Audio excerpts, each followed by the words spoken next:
Simply Explained, The Century of the Self. 5-part series for quick learning or a lesson to put you to sleep. Scent. This episode explores how those in power use Freudian ideas to control the masses in a democratic context, fearing their irrational and potentially dangerous nature. In his 1947 essay, The Engineering of Consent, Edward Bernays describes the manipulation of public opinion to achieve desired outcomes, highlighting the strategic use of communication techniques to influence people's beliefs and behaviors in favor of particular ideas or products. Public relations utilize principles from psychology to understand how emotions and motivations drive human behavior. He applied these psychological insights to communication, arguing that by understanding the public's irrational, subconscious desires, leaders and corporations could control and shape mass behavior. Being the nephew of Sigmund Freud, he had private notes and conversations with his uncle, as well as unrestricted access to his library of studies. Bernays often collaborated with psychologists, sociologists, and others. He recognized that emotions significantly influenced decision-making. He understood the power of symbols in communication. He employed strategies that tapped into behavioral triggers, such as a desire for social acceptance or the fear of missing out, to motivate action. Engineering consent is the application of psychology and mass media to manipulate public opinion and manufacture public support for an agenda, a product, or a political movement. The term was coined by Edward Bernays, a pioneer in public relations, who argued that democratic leaders could use propaganda techniques to engineer consent for their policies from the public. Campaign examples. Successful engineering consent campaigns. Numerous campaigns throughout history exemplify engineering consent, showcasing how strategic communication and psychological insights can influence public opinion. Here are some of the most notable examples. Keep America Beautiful, 1971. Objective: promote environmental conservation and reduce littering. Details: the campaign featured the iconic Crying Indian commercial, which connected emotional appeal with environmental responsibility. It utilized emotional storytelling to inspire action.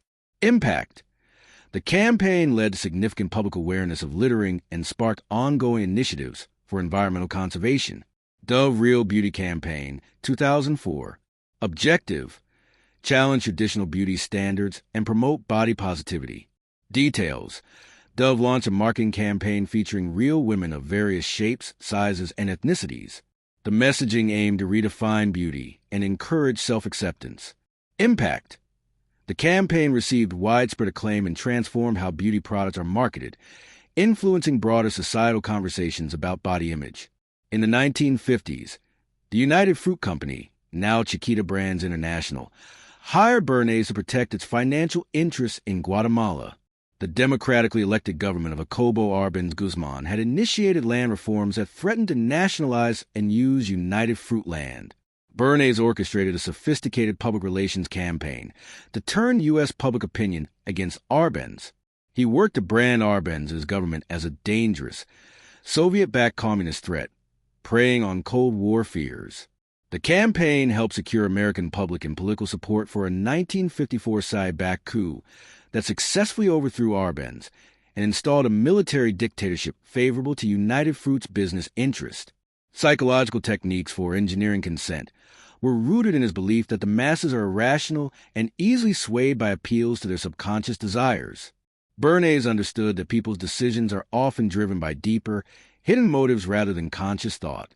He systematically used what he called opinion leaders to amplify his message. He sought to create events that would naturally generate news coverage.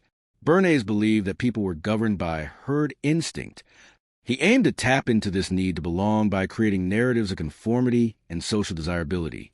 Bernays used social proof, the psychological phenomenon where people assume the actions of others reflect the correct behavior, to drive trends.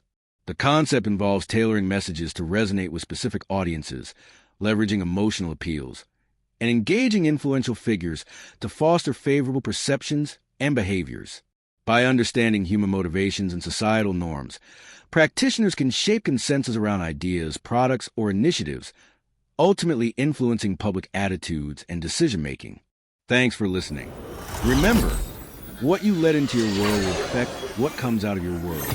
Pay attention to what you see and understand what you are doing. Don't forget to like, comment, share, and subscribe.